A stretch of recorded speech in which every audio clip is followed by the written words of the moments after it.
So let's look at the cooperative principles which the ICA has laid down. The first is voluntary and open membership. Now, what does that mean? It means that in a village, if there are 100 farmers, you cannot force anybody to become a member. It's voluntary. So people choose whether they want to become members or not. Open membership means that you cannot exclude anybody on the grounds of gender, caste, religion, etc. So everybody in that village is welcome to become a member. Of course, there are certain rules that if a member is not producing any farm product, or he is going against the principles of a cooperative or working against his interests, or is taking loans and not repaying them or not following the rules, of course, the cooperative rules can ask him to leave. The second principle is democratic member control. This point really distinguishes a cooperative from a traditional investor-owned corporation.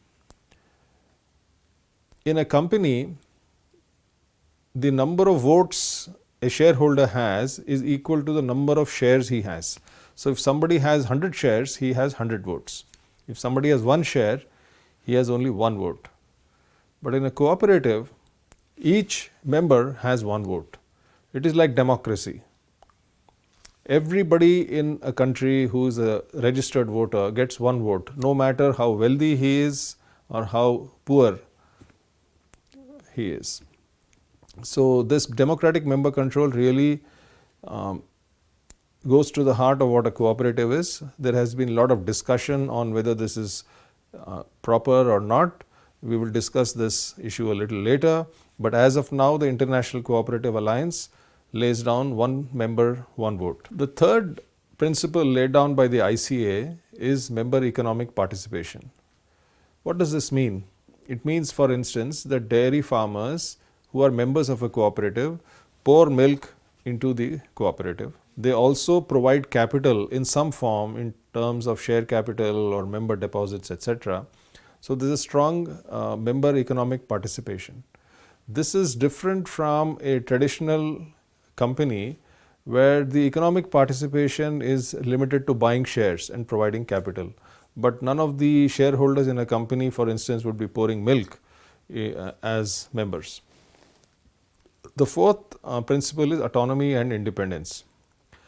The ICA perhaps put up this principle because in many countries, cooperatives are controlled by the government or by NGOs or by large donors or somebody else, and this really compromises the principle of autonomy and independence.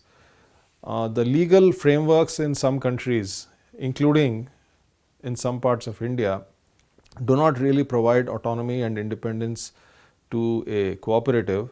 It lays down very rigid rules and regulations which are monitored by the government, and that prevents the cooperative from functioning truly autonomously and independently. We will discuss this in some detail a little bit later in the course. The fifth principle they have laid down is education, training and information.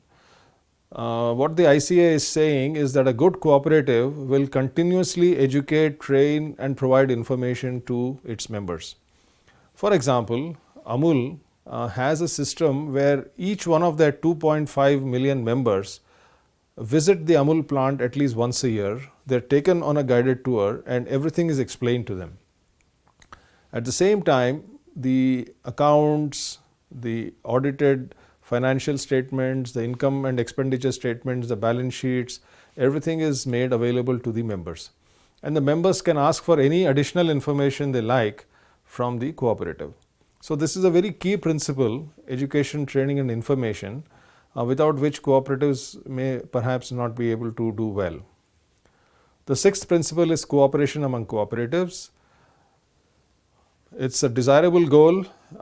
For instance, Amul talks about farmers in Gujarat and Nandini Dairy talks about farmers in Karnataka. So should Amul and Nandini Dairy cooperate or compete with each other? So the principle that the ICA is providing as a guideline is that they must cooperate with each other. So in reality, what does this mean? Nandini Dairy milk is available, say, in Bangalore, you will hardly see Amul dairy milk available in Bangalore because they are not trying to compete with each other. And the last principle is concern for community. This means several things. So, in a village, if there are 100 members and they all belong to the same village and the cooperative is doing well, then the ICA is suggesting that if you have surpluses and profits, you can use that for the benefit of the entire community in the village. So, these are some 7 principles based on which the ICA says a good cooperative should function.